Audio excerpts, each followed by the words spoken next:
ሰላም ጤና ይስጥልን የተወደዳችሁ የኤሪሳት ቴሌቪዥን ጣቢያ ተከታታዮች እንደምን አመሻችሁ። የግንቦት 2 2026 ምሽት የአማርኛ ዜናና መረጃዎችን አርዕስተ ዜናዎቹን በማስቀደም ወደ እናንተ ማድረስ እንጀምራለን። እንድትከታተሉን በአክብሮት እንጋብዛለን። ጽምዶ የሻዕቢያ ስርዓት ኢትዮጵያን የማተራመስ የቆየ ስትራቴጂካዊ ዓላማ ነው ሲሉ ጄኔራል ሳሞራ የኑስ ተናገሩ። ኤርትራውያን ጥንቃቄ እንዲያደርጉ ተጠየቀ። የአውሮፓ ህብረት በትግራይ ክልል የተከሰተው ውጥረት በአስቸኳይ እንዲረግብ ጥሪ ያቀረበ። ዓለም አቀፍ የቡና ምርምር ጉባኤ እየተካሄደ ነው። ኢራን የአሜሪካን የባህር ላይ እገዳ ተቀባይነት የሌለው ስትል ኮነነች። ትራምፕ ግጭቱ ሊባባስ እንደሚችል ፍንጭ ሰጥተዋል። ወደ ዝርዝር ዜናዎቹ እናልፋለን። ቆይታችሁ ከኛ ጋር ይሁን።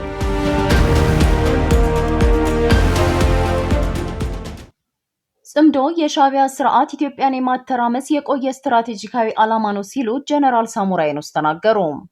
በኢትዮጵያ እየታየ ያለው የፖለቲካ ውጥረትን በተመለከተ ከሐራ ሚዲያ ጋር ቆይታ ያደረጉት ጄኔራል ሳሞራ የኑስ በህወሓትና ሻዕቢያ መካከል የተጀመረው ጥምረት ወይም ጽምዶ የሻዕቢያ ስርዓት የነበረውን የቆየ ኢትዮጵያን የማተራመስ ስትራቴጂካዊ ዓላማ ከግብ ለማድረስ ያለመ ነው ሲሉ ገልጸዋል። የጦርነት ፍላጎት መኖርና አቅም የተለያዩ ናቸው ያሉት ጄኔራሉ በቅርቡ በመካከለኛው ምስራቅ አሜሪካና እስራኤል በኢራን ላይ የከፈቱት ጦርነትን በምሳሌነት በመጥቀስ ህወሓት የመዋጋት ፍላጎት እንጂ አቅም የለውም በማለት ያስረዳሉ። ጄኔራሉ ህወሓት ከፉከራ በዘለለ ጦርነት ለማካሄድ የሚያስችል የሎጂስቲክ ብቁ አመራርና ብስለት ሳይኖረው አስተማማኝ አቅም ካለው የኢትዮጵያ ስርዓት ጋር መግጠም አይችልም። በህወሓት በኩል ከሻዕቢያ ጋር የጀመረው ጥምረት ለፌዴራል መንግስቱ እንደ ማስፈራሪያ ይጠቅማል ከሚል እሳቤ የተነሳ ነው ሲሉ ገልጸዋል። አክለውም ትግራይ የኢትዮጵያ አንድ አካል ናት፣ እንደ ሀገር ተለይታ መወሰን አትችልም። ስለዚህ በክልሉ የሚነሱ ጥያቄዎችና ችግሮችን መፍታት ያለባቸው በሰላማዊ ትግል ብቻ ነው። አለበለዚያ ግን ኢትዮጵያ ላይ ለሚነሳ ማንኛውም ጦርነት ሁሉም የሀገሪቱ ህዝቦች በጋራ ለመታገል እንደሚነሱ በመጥቀስ የፈጀውን ጊዜ ይፍጅ እንጂ ግጭቶች በሰላማዊ መንገድ መፈታት እንዳለባቸው አመላክተዋል። በጦርነት የሚፈታ ችግር የለም ያሉት ጄኔራል ሳሞራ የትግራይ ሉዓላዊ መሬት ሊመለስ የሚችለው በሰላማዊ መንገድ ብቻ ነው ያሉ ሲሆን ህወሓት ተፈናቃዮችን እንደ መያዣነት እየተጠቀመባቸው መሆኑን በመግለጽ ተፈናቃዮቹ ይህንን በመረዳት ወደ ቀያቸው ተመልሰው ጥያቄዎቻቸውና ችግሮቻቸውን እዛ ሆነው መፍታት አለባቸው ብለዋል።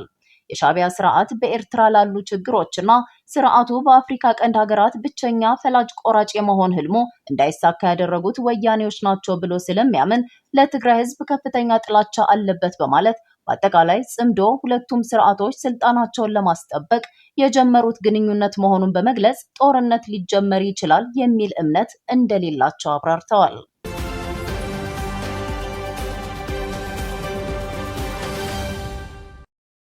ኤርትራውያን ጥንቃቄ እንዲያደርጉ ተጠየቀ። በኢትዮጵያ የሚኖሩ ኤርትራውያን ስደተኞች ገንዘብ ከውጭ ሲላክላቸው በሐዋላ መንገድ ተጠቅማቸዋል በማለት የባንክ ሂሳባቸው ላይ እግድ እየተጣለ መሆኑን መረጃዎች አመላክተዋል። በኢትዮጵያ ያሉ ባንኮች በሐዋላ ሰሪዎች ላይ ቁጥጥር እያደረጉ መሆናቸውን በመጥቀስ የባንክ ሂሳባቸው መታገዱን የእርምጃው ሰለባዎች የሆኑ ኤርትራውያን ለኤሪሳት ቴሌቪዥን ጣቢያ የሰጡት መረጃ ያመላክታል። አንድ አካውንቷ ለ3 ወር ገደማ የታገደባት ኤርትራዊት በለቅሶ ምክንያት ከቤተሰብና አብሮ አደጎቿ የተላከላት የገንዘብ መጠን ከገቢዋ ጋር ያልተመጣጠነ ሆኖ በመገኘቱ አካውንቷ ሊዘጋ መቻሉን ገልጻለች። ሌላው ስሙ ለደህንነቱ ሲባል የተቀየረ አስመሮም የተባለው ኤርትራዊ ከኢትዮጵያ ለመውጣት በማሰብ ወደ አካውንቱ ደህና ገንዘብ በመግባቱ ምክንያት የባንክ ሂሳቡ እግድ እንደተጣለበት ይናገራል። ሌላኛው ሙሴ የተባለው ስሙ የተቀየረ ግለሰብ እንዲሁ ድርጅት ለመክፈት በማሰቡ ውጭ የሚገኙ ቤተሰቦቹ የላኩለት ገንዘብ በሐዋላ መንገድ ነው የተላከለ በማለት የባንክ ሂሳቡ እንደታገደ በመግለጽ ሌሎች እንዲጠነቀቁ ተማጽኗል።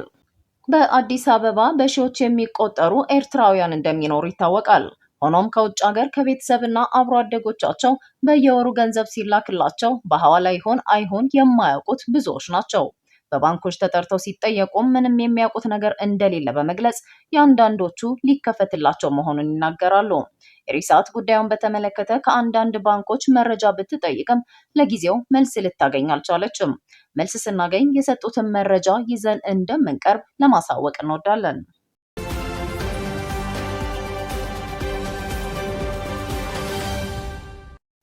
የአውሮፓ ህብረት በትግራይ ክልል የተከሰተው ውጥረት በአስቸኳይ እንዲረግብ ጥሪ ያቀረበ።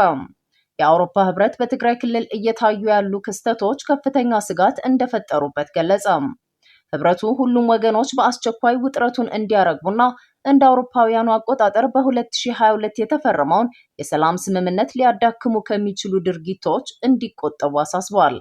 የህብረቱ የውጭ ጉዳይ ቃል አቀባይ ትናንት ሚያዝያ 30 ቀን 2026 ባወጡት መግለጫ ሁሉም ወገኖች እንዲቆጠቡ የጠየቁ ሲሆን በፕሪቶሪያ የተደረሰውን ዘላቂ ግጭት የማቆም ስምምነት መጠበቅ አስፈላጊ መሆኑን አጽንኦት ሰጥተዋል።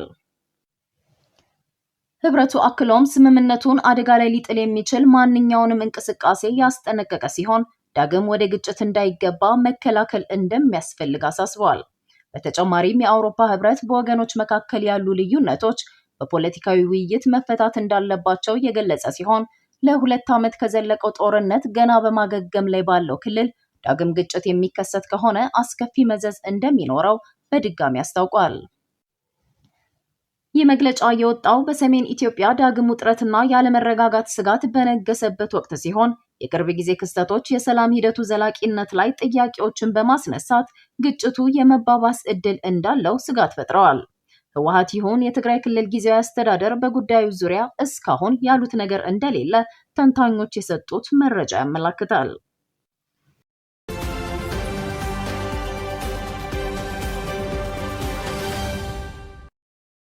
ዓለም አቀፍ የቡና ምርምር ጉባኤ እየተካሄደ ነው። ዓለም አቀፍ የቡና ምርምር ጉባኤ ከማሳ እስከ ዓለም አቀፍ ገበያ በሚል መሪ ሐሳብ በቦንጋ ዩኒቨርሲቲ እየተካሄደ ይገኛል። የቡና ዘርፉን የሚያሻሽሉ ጠንካራና ዘላቂ አሰራሮችን ለመተግበር ያስችላል በተባለው ጉባኤ ላይ የተለያዩ የምርምር ስራዎች ቀርበዋል። የቦንጋ ዩኒቨርሲቲ ፕሬዝዳንት ዶክተር ደገላ ኤርገኖ በዚህ ወቅት እንዳሉት ጉባኤው ዓለም አቀፍ ትስስር የሚፈጥርና ምርትን የሚያሳድግ ሐሳብ የተነሳበት ነው። በትምህርት ሚኒስቴር የምርምርና ማህበረሰብ አገልግሎት ስራ አስፈጻሚ ዶክተር ሰራዊት አንዲሶ በበኩላቸው የኢትዮጵያን የቡና ገበያ ለማሻሻል ጥናቶች ወደ ተግባር መግባት እንዳለባቸው አስገንዝበዋል።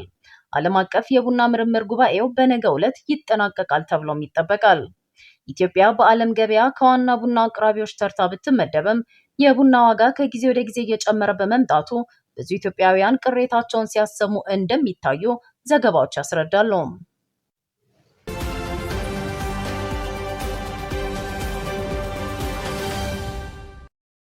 በመጨረሻም ኢራን የአሜሪካን የባህር ላይ እገዳ ተቀባይነት የሌለው ነው ስትል ኮነነች። ትራምፕ ግጭቱ ሊባባስ እንደሚችል ፍንጭ ሰጥተዋል። ኢራን አሜሪካ በወደቦቿ ላይ የጣለችውን የባህር ላይ እገዳ ተቀባይነት የሌለው ስትል የኮነነች ሲሆን ድርጊቱ እየተባባሰ በመጣው የኢራን ጦርነት ውስጥ እንደ ወታደራዊ ወረራ የሚቆጠር ነው ስትል አስጠነቀቀች። ቴህራን አሁን ላይ 3ኛ ወሩን በያዘው በዚህ እገዳ ምክንያት የነዳጅ ምርት ወጪ ንግድና የባህር ላይ እንቅስቃሴዎቿ ክፉኛ መገደባቸውን ገልጻለች።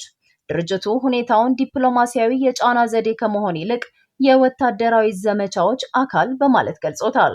አሜሪካ የኢራንን የነዳጅ ጭነት ለመገደብ እንዲሁም በኒውክሌር ፕሮግራሟና በቀጠናዊ እንቅስቃሴዎቿ ላይ ጫና ለማሳደር በሆርሙዝ የባህር ሰርጥን ጨምሮ በቁልፍ የውሃ መተላለፊያዎች ላይ ያላትን የባህር ላይ መገኘት አጠናክራ ቀጥላለች።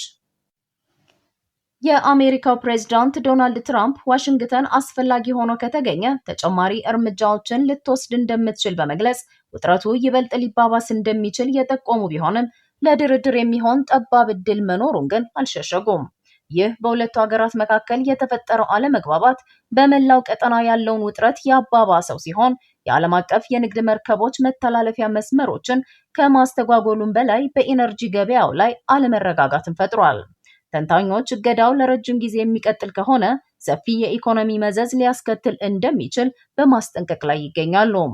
ኢራን የተጣሉባትን እርምጃዎች ለመቋቋምና የአጸፋ እርምጃዎችን ለመውሰድ ቃል የገባች ሲሆን ይህም በአሁኑ ወቅት በአፋጣኝ መፍትሄ ሊገኝለት ያልቻለው ግጭት ይበልጥ አሳሳቢ ደረጃ ላይ እንዲደርስ አድርጎታል ተብሏል። የተከበራችሁ የኤርትራ ሳተላይት ቴሌቪዥን ተከታታዮች ለዛሬ ምሽት ያዘጋጀናቸውን የአማርኛ ቋንቋ አበይት ዜናዎችን በዚሁ ፈጽመናል። እስከ ፍጻሜው አብራችሁን ስለነበራችሁ እናመሰግናለን። ሰላም።